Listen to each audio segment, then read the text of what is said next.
ప్రధానంగా నల్లగొండ జిల్లాలో రాష్ట్ర వ్యాప్తంగా గత ప్రభుత్వం తెలంగాణ తొలి ముఖ్యమంత్రి గొల్ల కుర్మల మీద ప్రేమతోటి ఏదైతే ఆర్థిక పురోగతి కోసం ప్రారంభించిన గొర్రెల పంపిణీ పథకం ద్వారా రాష్ట్ర వ్యాప్తంగా సుమారు 3,93,896 మంది లబ్దిదారులకు 84 లక్షల గొర్రెల యూనిట్ని ఆ రోజు పంచడం జరిగింది. మరి ఆ విధంగా 5,001 కోట్లు ఖర్చు పెట్టి ఆ రోజు ప్రభుత్వం గొల్ల కుర్మలకు సాయం చేయడం జరిగింది.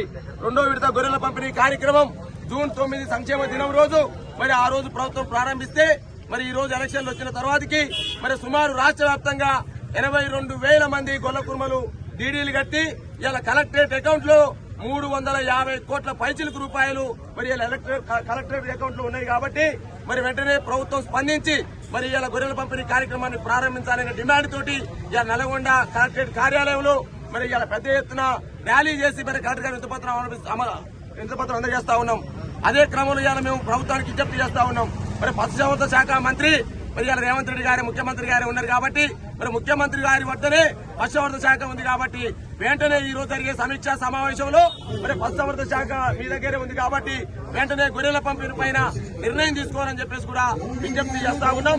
అదే క్రమంలో నల్గొండ జిల్లాలో మరి 6 నియోజకవర్గాల్లో 7,850 మంది గొల్ల కుర్మలు ఇవాళ యూనిట్ల కోసం పైసలు కట్టి 43,750 రూపాయలు కట్టి వేచి చూస్తా ఉన్నారు.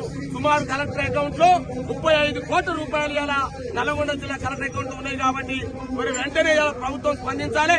జిల్లా కలెక్టర్ గారు వెంటనే ప్రభుత్వానికి నివేదిక ఇవ్వాలి. అదేవిధంగా జిల్లా పశుసంవర్ధక శాఖ అధికారి కూడా ప్రభుత్వానికి నివేదిక ఇవ్వాలి.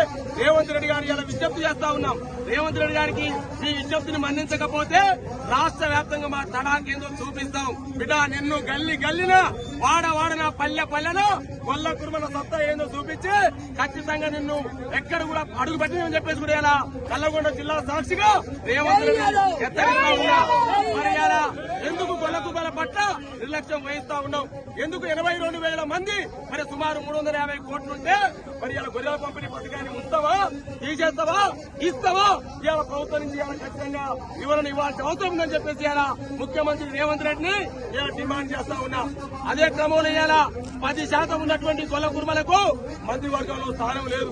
ఇలా సామాజిక న్యాయమే 7వ గ్యారెంటీ అని చెప్పి ఇలా ముదిరాజులకు స్థానం లేదు, మున్నూరు కాపులకు స్థానం లేదు, మైనార్టీలకు స్థానం లేదు, లంబాడీలకు స్థానం లేదు, గొల్ల కుర్మలకు స్థానం లేదు. మరి ఎవరికి స్థానం ఉందా నీ యొక్క కేబినెట్ లో అంటే ఎవరికి స్థానం ఉందో ప్రజలందరూ చూస్తా ఉన్నారు.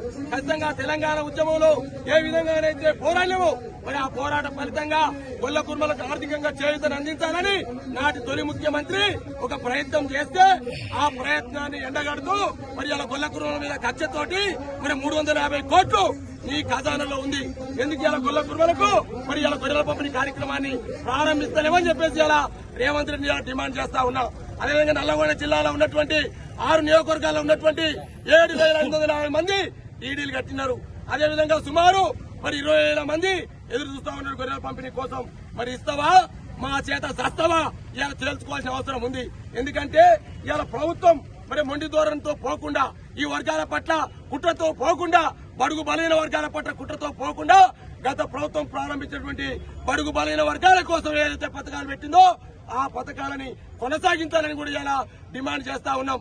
ఎందుకంటే బడుగు బలైన వర్గాలు బాగుపడితేనే తెలంగాణ బాగుపడుతుంది. ఒకవైపు దళిత బంధు తీసేస్తుంటావు, ఒకవైపు అది తీసేస్తుంటావు, ఇది తీసేస్తుంటావు. ఎందుకు తీసేస్తావో చెప్పాల్సిన అవసరం ఉంది. కాబట్టి ఇలా మీడియా ద్వారా చెప్తా ఉన్నా, ఎందుకు ప్రభుత్వ పథకాలను తీసేస్తా ఉన్నావు? గృహలక్ష్మి ఉంటే తప్పేంది, రేషన్ కార్డులు ఉంటే తప్పేంది, మరి ఇలా గొర్రెల పంపిణీ పథకం ఉంటే తప్పేంది, ఎందుకు తీసేయాలని చెప్పేసి ఇలా ప్రశ్నిస్తా ఉన్నా. కాబట్టి ఇలా ఇది ఆరంభం మాత్రమే. ఖచ్చితంగా భవిష్యత్తులో అన్ని జిల్లా కలెక్టరేట్ల వద్ద ఇదే కార్యక్రమాన్ని కొనసాగిస్తాం. ఒకవేళ కాదు కూడదంటే రాష్ట్ర వ్యాప్తంగా పెద్ద ఎత్తున లక్షలాది గొల్ల కుర్మలతో పెద్ద ఎత్తున మరి హైదరాబాద్ ఎల్బీ స్టేడియంలో బహిరంగ సభ పెట్టి నీ ప్రభుత్వాన్ని ఏందో తెలుసుకుని చెప్పేసి కూడా ఆరంభం మాత్రమే. ఇది ఆరంభం మాత్రమే. ఇది ఆరంభం మాత్రమే. వెంటనే గొల్ల కుర్మలకు గొర్రెల యూనిట్లు పంచాలని చెప్పేసి డిమాండ్ చేస్తా ఉన్నాం. కాదు కూడదంటే భవిష్యత్తులో జరగబోయే పరిణామాలకు ముఖ్యమంత్రి రేవంత్ రెడ్డి బాధ్యత వహించాల్సి ఉందని చెప్పి తెలియజేస్తూ డెఫినెట్ గా నల్లగొండ జిల్లా సాక్షిగా విజ్ఞప్తి చేస్తా ఉన్నాం. ఇలా మా వాళ్ళందరూ సుమారు 10 నెలలుగా డీడీలు కట్టినారు. ఆ డీడీలకు మొత్తం కూడా ఇంట్రెస్ట్ అవుతా ఉన్నవి. గత ప్రభుత్వంలో మీ మాజీ కార్పొరేషన్ చైర్మన్ గా వాళ్ళకి విజ్ఞప్తి చేస్తే వాళ్ళందరూ కట్టినారు. కాబట్టి గత ప్రభుత్వం కట్టింది కాబట్టి మేము ఇయ్యమని చెప్పేసి కుట్ర చేస్తా ఉన్నారు. కాబట్టి ఆ కుట్రని కూడా ఛేదిస్తాం. ఖచ్చితంగా మా ఆందోళన భవిష్యత్తులో ఉధృతం చేస్తామని చెప్పేసి మీడియా ద్వారా తెలియజేస్తా ఉన్నాం. జై యాదవ్.